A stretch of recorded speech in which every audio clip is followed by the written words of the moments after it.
All righty. Welcome, everyone, to the Thick Table. If you've been here, if you've been here before, you already know that we gather around to celebrate the ritual of consumption and the food that nourishes us and the vintage soul that defines us. But today, the table is expanding. We're doing something a little different. We're moving from the kitchen to the closet, straight into the heart of the community. I have invited two of my closest friends in the entire world to the table. World. In the Okay. entire world. Okay. Since I was a little girl and y'all did not know about me. Two powerhouse authors who have taken the heavy, often dark reality of corruption in spaces of authority and transformed it into a story of truth and spiritual reclamation. One of these women is the heartbeat of this story. She lived it, breathed it, and survived the spaces many of us are taught to fear. The other is a visionary storyteller, the one who took those raw experiences and wove them into a narrative with the spiritual feedback we all need to process this kind of systematic weight. This conversation is a pivot from our usual flow, but it is certainly not the last because being thick, rich in spirit and abundance, you have to be intentionally aware of the world we are trying to navigate. And you can't have true peace without real perspective. So before we dive into the grit and grace of this book, I want to make sure you stay connected on this journey. And if you're feeling the energy of this conversation, make sure you can stay connected to vintagevegan78.com, and you can find me on all platforms. That's where we will keep this dialogue going, be able to see and stay connected with these two ladies. So before we get into this book, let me show y'all this. Second, badges and Look at bodies. that. Y'all see that? Okay. Like, come Look on, at her. Then you don't want to read this. I don't know who you are. PYT. Pretty young thing. PYT. Yeah. I can't wait to get into this book, but before we get there, let's do an introduction. Let's start with you, the author LaToya Nickole. Tell us about you. Tell me what you do, what you got going. Hello, I'm LaToya Nickole. I am the author of Sex, Badges, and Bodies. I am a truth teller. I'm an artist. I am an educator of my own micro school called Radiant Scholars Academy. And I look at everything from a spiritual lens. So as we get more into the book, talking about the book, you'll understand that I view things from a spiritual lens. How can they find you? Tell them how they can find you. You can find me at LaToya.Nickole on Instagram, and it's Nickole is spelled Nickole, and LaToya Nickole everywhere. Perfect. Yes. All right, Charlotte. Tell us about yourself, Miss Whistleblower. That part. Since you said it, then we're going to start off with that. I am a whistleblower. I am a mother. I am an Army veteran. I am a retired sergeant / detective from Washington, D.C. Police Department, MPD. The whistleblowing is related to the police department. I'm a businesswoman, host for This Ain't That podcast, along with LaToya Nickole. The podcast is on YouTube, Apple, Spotify. I'm the founder of a 501c3 nonprofit, So Community Chest, that focuses on the youth and their needs. And I also do some consulting. All right. And you can find me and all those things are on my website. And the link is on my IG page, all my pages actually, but IG. You can reach me on at I am DJOSSOU. Facebook, Djossou, DJOSSOU. My first name, Charlotte. Middle name, Mansah, MANSAH. And TikTok, Coco _Djossou. All right. That's COACO, underscore Djossou. Perfect. All right. Now you know all their details, and of course, the information will be in the caption. I will make sure that the links are there. So let's start off with the first question, the partnership spark. You two are friends first, right? I say in the world, friends first. But now y'all Right. co-creators, right? On a huge product that is number one. I want Toya to tell her it's number one on Amazon. Thank you. Okay, yeah. It's bestseller. Thank Bestseller. you. Okay. Okay, don't get it twisted. Yeah, you are who you hang around with, okay? Yeah. Birds of a feather flock together. Yes, yes. So we all going up. We all flying high. Okay, high, up to the right. So tell me, when did you all realize that you had a story? I know that this story has been evolving for years, over a decade, Uh-huh. right? Over a decade. Over a But then the decade. other one had the voice to be able to tell this story and to bring it to life. Tell me how that collaboration took place, coming to this agreement and creating this masterpiece. Well, I'll go Well, first. It was natural. It was a natural, divine thing, right? It's not like I knew, and it's not like Toya knew, right? But when I did realize, my purpose, let me just say my intention for telling my story is for awareness, is for change, hopefully.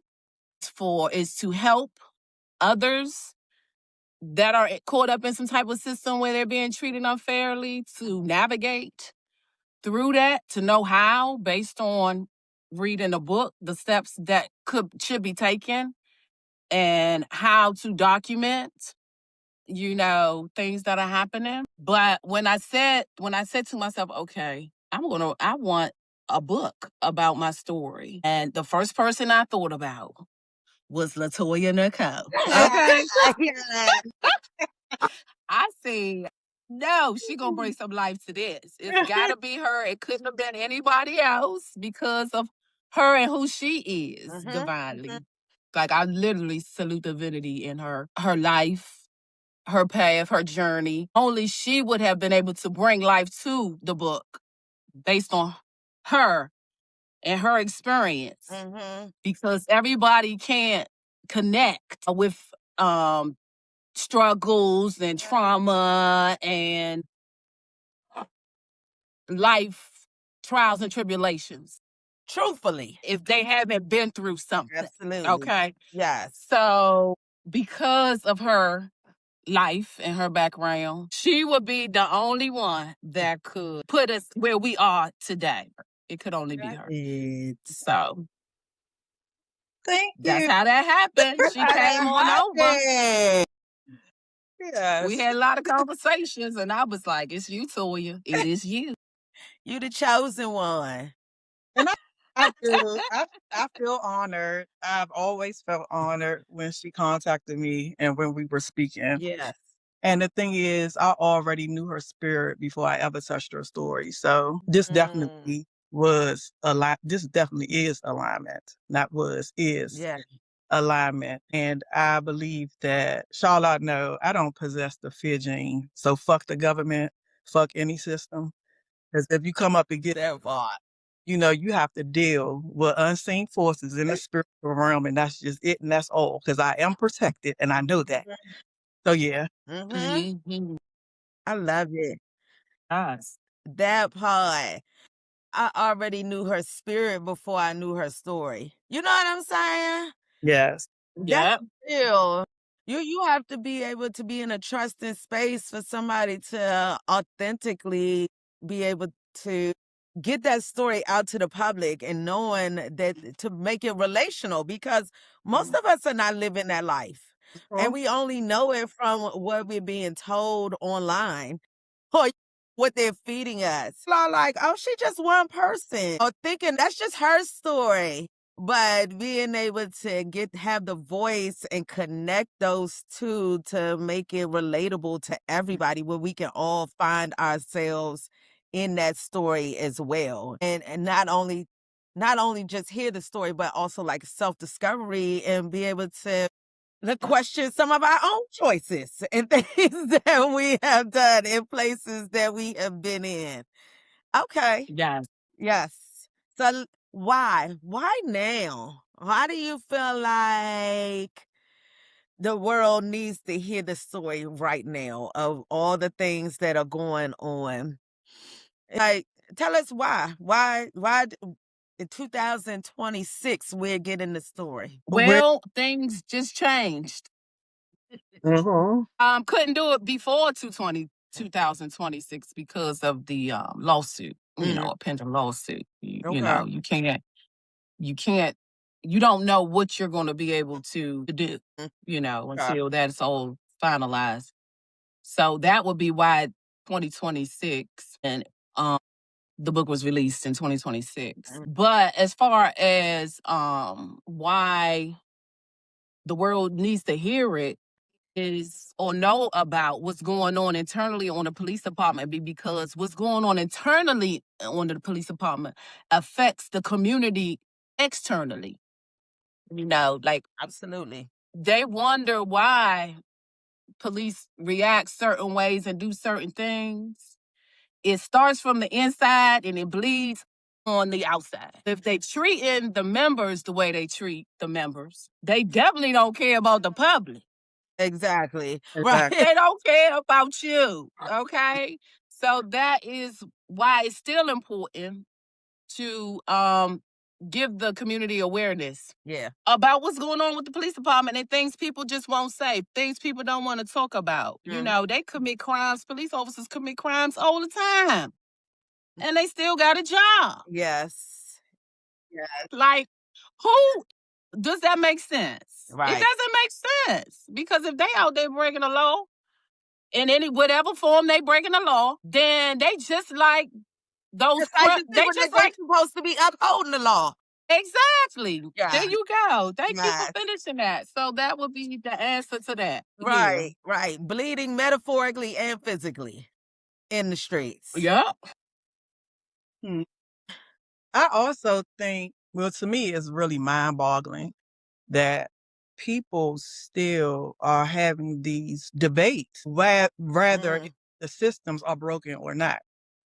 And it's like so that obvious part. that it was designed to be broken. And Charlotte is living proof, proof that Mm, the systems are broken. And just to have these debates and people say, oh, well, racism isn't a thing. It's like, are you delusional? Like, is something yeah. mental going on? Because you can't Exactly. feel that way. So, you know, the book is definitely more about, I mean, it's more than just about policing. It's about retaliation, you know, Mm-hmm. it's about power, silence, and what happens when Mm-hmm. people refuse to play the game. And Charlotte refused to play that game. So, and she was not going to continue to go on and not confront what was real and what was in her face. And Right. I respect that because that takes a lot of gumption to do It that. does. Yes, it does. Work for systems for 35, 40 years and actually be proud that they're retiring and was a coward the entire fucking time. So Mm. yeah, and it is what it is. And I mean, if somebody get offended, then I don't know what to tell you, but it's the And you truth. a part of that group. Yeah, That part. the thing That is, part. that's the thing with me. It's like the truth got to be told because people have to sit back and really Mhm. analyze what they taking in and how they play a part in this system. Mhm. Are you a Mhm. sheep? Answer these questions. Ask yourself these hard questions. So yeah. Absolutely. Absolutely. There was a thing you said that the truth is the truth, even when it's messy. Like I had Mhm. to underline that. Even when it's messy, the truth is always the truth. Mhm. And some people, I feel like I was having this conversation with you, Toya, earlier last week. Some people really think that they are devoid around the law, that the truth will always come to the light. Like this, Yeah. Yeah. the darkness is oh, it's only temporary.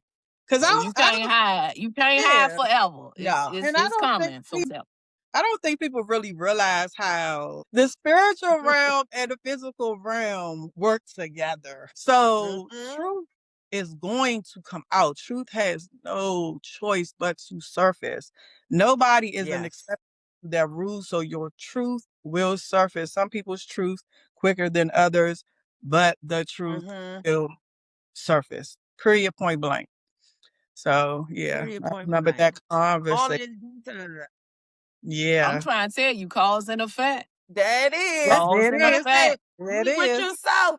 However I'm you telling heard you. it, we have all been taught Mm-hmm. that you're going to always get what's coming to you. All right? The Yeah. law of I'm trying karma, to tell you, honey. You can't run from Maslow's theory, okay? it's coming. It's around the corner, baby. So be prepared for what's on the Okay, way. listen. So think about what you're doing before you do it. I- Yeah. Okay. No, Yes. look, it's so real. It's so It is real. so real. Yes, yes. And like Toya said, they are delusional, honey. They are. Yes. Because one thing about the truth, not the truth, the one thing, what is it? That ignorance is actually bliss. It's Uh-huh. bliss. But once you know, you can't get away from it. You know, you You have to can't. respond to it. Whether or not you want to or not, you're gonna have your day in court too. Exactly. And I feel like Exactly. we're gonna see some days in court. Okay. For sure. Shizzle. Let's talk about reliving the wait for you, Shalai. Okay. Writing a book about your own lived experience with corruption is a massive undertaking, right? Like she said on her page, go Google my name. So you'll see that this is not something she just started last week. This has been something she's been undertaking for years, years, years. A big part of her since she been there. This is something that Mhm. been taken on. So finally putting this story into paper, does it feel like you're shedding or reclaiming more power? I ain't shedding nothing. I wouldn't say shedding. Mm-mm. I would say reclaiming Okay. as far as the story. Me bringing it out and putting it out there, my story, before somebody else can tell my story. Yeah. And just so people who thought they knew my story, Mhm. now it's clear and now you have an understanding. And that right there definitely is powerful. Powerful. I just can't say anything about shedding any power. That's what you said, shedding Yeah. power. Like, That's what you said. did you feel like you were like shedding, maybe shedding something that might have still been on you? Even after this is, now the settlement, the moved on, all of those things have happened. Was there something that still might have, that you felt like now I've gotten that off of me? Like now you know. Now a story that I couldn't tell the full story, but now you hear it. And that's something I don't have to carry with me anymore. Now whatever y'all were questioning, just the beginning. Cause we're gonna see more and hear more That's right. That in part. series and story. Right. Right. And I would love to say that I've shared something in some way, but this Yeah. something, the experience that I've been through, it just lives with you. It just lives on and on and on. And you can't really shed it. Mm-hmm. You can't, but I get what you're saying. But it's And it's still a lot there. more work to do, just like you said. It's a lot more work to do. So until I guess I'm resting for real, there really won't be like a shed. Yeah. I just don't see there was just too much penetration. Yes. I just don't, but maybe one day. And when that day comes, you'll be the first to know.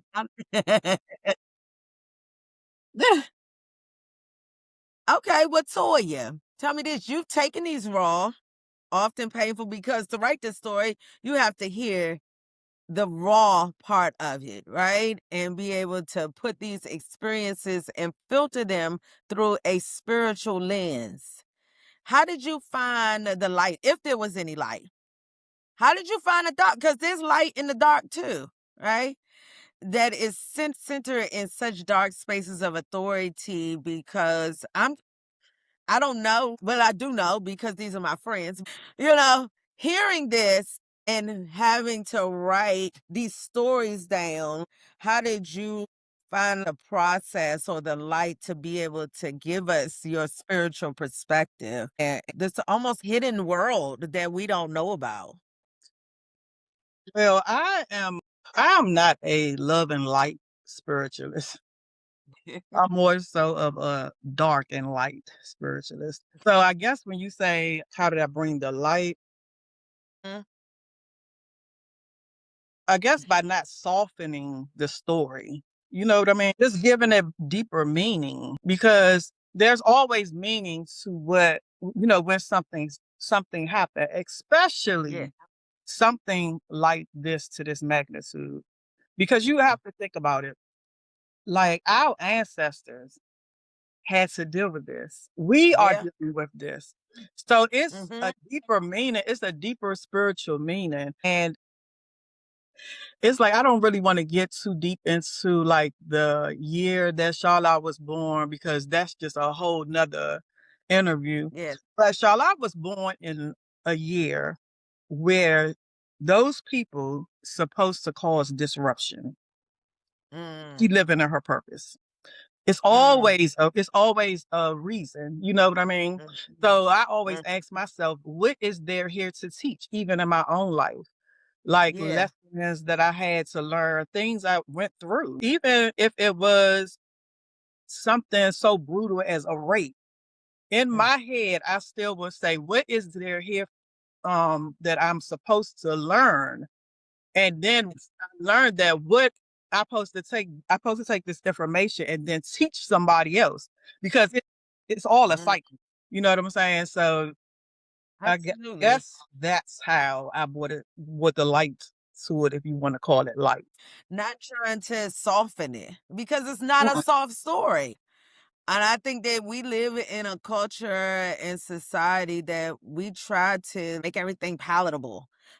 How y'all gonna be able to digest this? Let's take a little bit of this out. We don't have to say all of that. You don't. Yes, you do. Mm-hmm. Mm-hmm. Yes, you Yeah. do. Really see what's going on, you have to say it. And Yeah. you give so many other people power by saying it because you've been in spaces, and I know that this book will do, but it throughout your life, you've been in spaces that your truth gave people permission to tell their truth, to Mm-hmm. really be able to feel, to be able Exactly. to express something that has been holding them down. And it's so necessary that, and think about how many people prior currently are in these spaces who are doing and going through the exact same experiences that this is going to enable them. Even on a small scale, it makes such a big difference in the communities that you're supposed to be serving, that Mm-hmm. you should Exactly. be making this grand positive impact on. And so, as always, it's such a brave life standing to call people out, especially Hmm. something of this magnitude, the biggest gang in the world. Yeah. For real. The Yeah. mafia. Come How on. about that? Organized crime. Like she did that with her head held high, knowing that she was protected. It used to be times we'll talk about it, and I'm like, "This bitch." Like, I love her. Like she just so I love you bold, too. like Yes, honey. just so bold. And I was Yes. just like, oh wow. It was just amazing to watch her Mm-hmm. walk through all of this with grace and the knowing that she is favored. You know what I mean? So Hmm. that was really deep for me. That's true. Mhm. Yeah. Yeah. Uh, Beautiful. What a blessing to be in the presence of such strength and grace. Yes. Very thankful. Thankful. Thankful to be here. I ain't No, trying to thank get you. emotional. Girl, don't do that. Who'd have thought? When we was real little, walking around, ain't know what the hell we was gonna do. Look here today. Look here. Okay. Yeah, Don't y'all didn't cry. know. Don't cry. Who would Y'all have didn't know this was known? gonna happen. Y'all didn't know who was braiding who hair over the fence. Y'all didn't know that was Yeah, me. I was braiding her hair over the Keisha was braided in my Yes. fence. over the fence like this. Okay. It's like Keisha braid my hair, child. Head over the fence like this. And you know, everybody know I'm short, and when you might not know, I'm real little. Charlotte And I'm tall. I be standing on the trunk of the tree braiding her hair. yeah, I'm like picturing. That's so real. It's It's so so many. And I know people probably wonder why was she braiding her hair on fence. Keisha couldn't come outside the fence, y'all. Mama wasn't having that. Mama kind of way was like, no. yeah. Mama, I mad at Mama her. knew the world was corrupt long She time knew. ago. Okay, Mama Your listen, way always was she knew. connected She back knew. then. exactly. I don't trust that world out there. My baby gonna stay on Exactly. this side of the fence and trust. Okay. Yes, I have been very thankful for that protection. Very Yes, thankful. yes. And I'm glad. Listen, she protected you from a lot that was going on. I love Okay, you. I'm trying to tell This you. I She know. protected you. This I know. And let me tell y'all something. Even with the boundaries, still friends. Okay, so don't Okay. people who really your friend gonna always be your friend. They can love you from Exactly. whatever space that you're in. And that's meant to look 44 years later. So Mhm. don't ever think that when you have boundaries, whether or not somebody gave them to you or you gave them to you all the way at the age of 4, you're gonna always have those relationships with the people you're supposed to have relationships with. And that's the truth. Exactly. Is the truth. And that will always be there. So let's talk about accountability and punishment. Your book touches on accountability. What does true restorative justice look like to you both in the context of the police department? Well, punishment is easy. Systems do it every day, you know.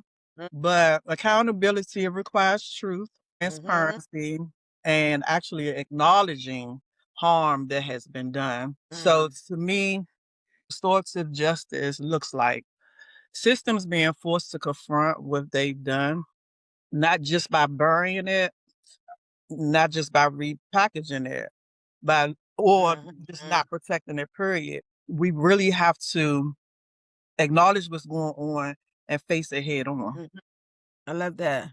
I actually naming the people, actually naming the victims, naming the culprits. Yeah, you got to give up their Yes. people their voice Like, back. People that were silenced, give them their voice back. You know. And stop lying. That's how I'm gonna say. Just stop lying. Tell the truth. And What do create. you think would happen if they actually did tell all the truth? What do you think would happen to the police department if we actually heard the unfiltered truth? It'll still be a police department. I tell you that. Okay. You'll still have a police department because people need the police. Right? You still have a police department. It's just if you tell the truth, there won't be. I just think the community would be a better place. Yeah. If everybody is telling the truth instead of lying Mm-hmm. and treating everybody just Mm-hmm. I definitely think it will be and stop changed hiding behavior. stuff. Yeah, it will be There changed you go. behavior if they Yeah. did do that. It will be changed behavior, and it will be some type of restoration. It really would be. But that's the thing. These systems, they're doing exactly what they were designed to do. They don't want restoration. They don't want change behavior. Right. But they'll, act like they do and with the optics. They want to act like, okay, we're doing this and we're doing that and we're doing this. You're not doing shit. You are doing exactly what you were designed to do. So it's like these systems have to be dismantled, but they won't be.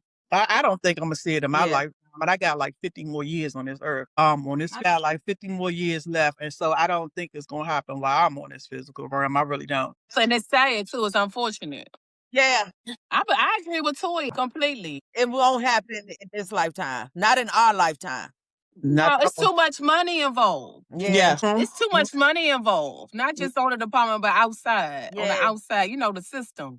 The system Because if you itself. take this It's just it's system, too then you much gotta money. take all the systems. Yeah, all because all of them Exactly. are connected some Exactly. way or another. You know what I mean?